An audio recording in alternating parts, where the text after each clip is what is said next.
Optimizing Kali Linux. Now, during this section, you will be learning how to discover hardware specifications, utilize a grub loader, speed up Natalis, and overclocking your GPU hardware specifications. Now, when you're talking about speeding up the process of your machine, there are literally three things you can do, physically, to your machine in order to increase your optimized speed. In order to physically increase the speed of your machine, what we're going to do is look at three different types of hardware: your hard drive, your CPU, and your RAM. By upgrading your traditional hard drive to an SSD will dramatically increase your response time on the operating system itself, as well as the load time itself. Now, not 100% so with scanning a target. That has nothing to do with the hardware. That is with your ISP, as well as the connection time to the target. But more likely the response of how fast things open up. So when you open up web browser, does it load up that fast or does it load up that fast? There's a huge difference. So on top of upgrading from a regular hard drive to a new SSD, you also want to look at the size of your hard drive. So let's say you already have an SSD, but let's say you're using an 80 gigabyte SSD. That is okay, and technically that's adequate enough for Kali Linux. But you've got password dictionaries, you've got XML records that you saved from previous scans. Your computer is starting to pile up with all these different documents, and you have pictures downloaded for different backgrounds, and you got custom fonts, you got your own custom scripts. It's bogging it down. So there's not so much room on your hard drive anymore. Or you might be even doing a dual boot. You might have Kali and Ubuntu, or Kali and Windows. So you're using more hard drive space than what is necessary for Kali Linux. Now, ideally, what I've got set up is a 250 gigabyte SSD that I'm using internal. So that's hosting my operating system. So on my laptop, I've got 250 SSD running Kali Linux.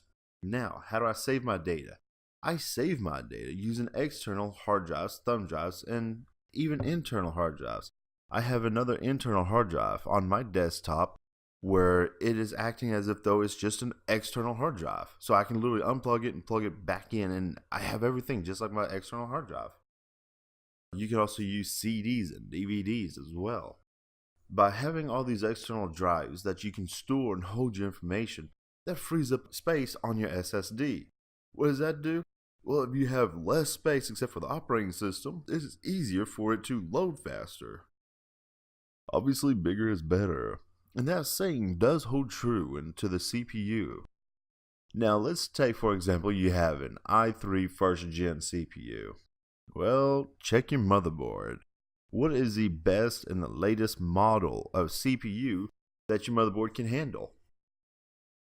Let's assume, hypothetically, that your motherboard that's running an i3 first gen, let's say for just the sake of the argument, you can handle a second gen i5. Well, okay, that is going to give you a tremendous amount of increase on speed and performance from the machine.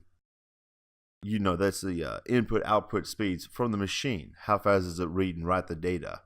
Now, you also see a huge increase with your operating system as well, because now it's not taking so long to go through the CPU. Now, if you really want to get the most bang for your buck, I would highly recommend, and this is what I'm about to do in a couple of months from now, I'm going to be getting a motherboard that can handle dual CPUs.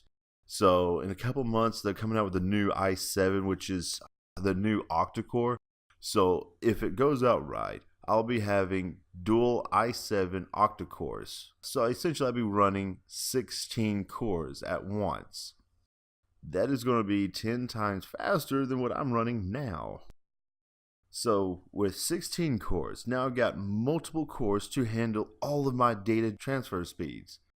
You combine 16 cores from your traditional i3, and then you add that in that SSD, Your computer will literally fly as soon as you open up a document. And then finally we have RAM. No, I'm not talking about the little billy goat that lives up in the mountains. I'm actually talking about your random access memory. The more, the better. And this is so true.